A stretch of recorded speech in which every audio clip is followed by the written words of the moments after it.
Salut les amis, salut la fanzone, c'est parti pour le petit billet d'humeur, c'est l'humeur du jour. On est sur un sujet un petit peu délicat, les supporters de l'OM sont-ils vraiment paranoïaques? Alors pourquoi je veux faire ça? Et pourquoi nous voulons, l'équipe de la fanzone, vous faire partager ce billet d'humeur? Parce que hier, le magazine SoFoot a titré énorme. Alors là, c'est énorme. Suite à ce qui s'est passé lors du match Lille-PSG, Luis Campos qui descend sur la pelouse, qui va dans une zone où il n'est pas autorisé, pas de suite de la part de la commission de discipline. Et vous avez le magazine SoFoot, magazine quand même excellentissime dans le monde du football, qui fait de très beaux reportages et de très beaux articles, souvent cité dans l'émission l'Afterfoot, où Daniel Riolo et Gilbert Bribois sont d'ailleurs dithyrambiques, et je pèse mes mots vis-à-vis de ce magazine-là. Titre, hier, je les cite, SoFoot, après l'OL FP place au LFPSG.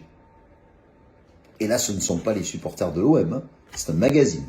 Quand vous avez Daniel Riolo qui, dans l'émission L'Afterfoot, on connaît les appointances de Daniel Riolo, on sait très bien qu'il est très parisien, mais qui se permet quand même de dire, mais de toute façon, Vincent Labrune, le président de la Ligue professionnelle de football, ne répond et n'écoute que celui qui est son vrai patron, Nasser El Khelaifi. Qui est Nasser El Khelaifi? Le président du Paris Saint-Germain.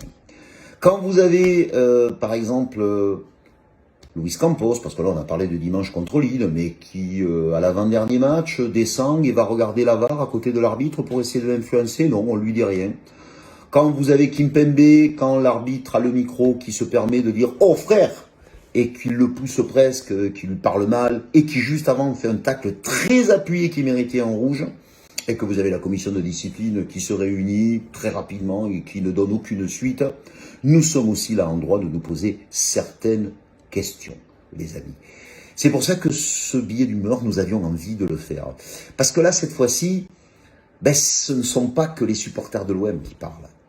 Ce sont des journalistes, Daniel Riolo, quand même, qui dit que, en définitive, Vincent Labrune ne répond qu'à son patron Nasser El Khelaifi. Quand vous avez le magazine SoFoot, qui quand même, c'est fort le titre, vous vous rendez compte, après l'OLFP, place au LFPSG. Monstrueux. On se dit que quand même, on n'est pas si fada que ça, nous les supporters. Parce que on ne fait pas d'affirmation, mais on est en droit quand même de se poser des questions.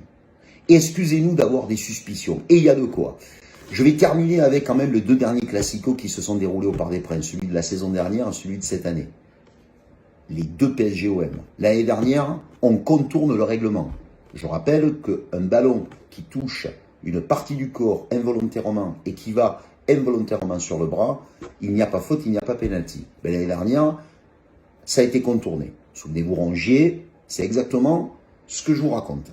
Le ballon qui touche involontairement la cuisse et qui rebondit sur le bras. C'est resté un moment avec la VAR, ils se sont débrouillés pour donner le pénalty à Paris. Cette année, vous avez la VAR, comme par hasard, on avait Stevie Wonder dans le bus. Il y a une main de Mukiele sur un tir de Sanchez qui va quand même en direction du but, elle est déviée, c'est vu en gros plan, pas de pénalty pour l'OM.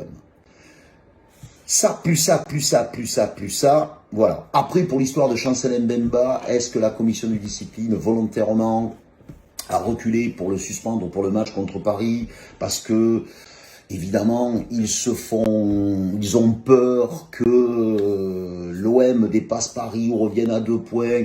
Alors là, je voudrais pas quand même trop pousser mémé dans les orties.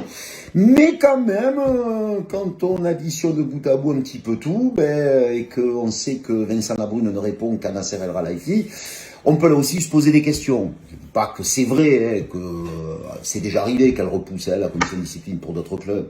Donc c'est pour ça que là, bon. Mais, bon, excusez-nous d'avoir quand même une part de doute.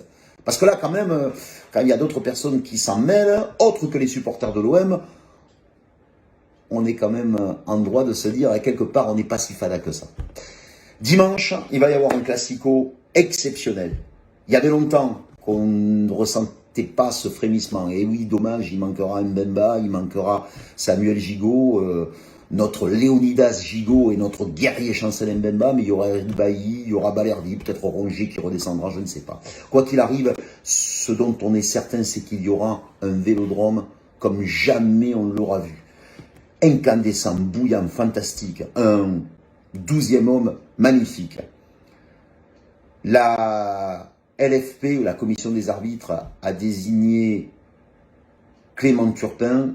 J'espère que ce ne sera pas le 12e homme des Parisiens. Voilà. Sur ce, je vous souhaite une très très belle journée. Quoi qu'il arrive, allez l'OM partout et toujours. Et n'oubliez pas demain soir, on sera jeudi, la Fanzone Arena à partir de 21h, où il s'agira évidemment de Classico avec notre ami John. C'était le petit billet d'humeur de la Fanzone. Salut les amis.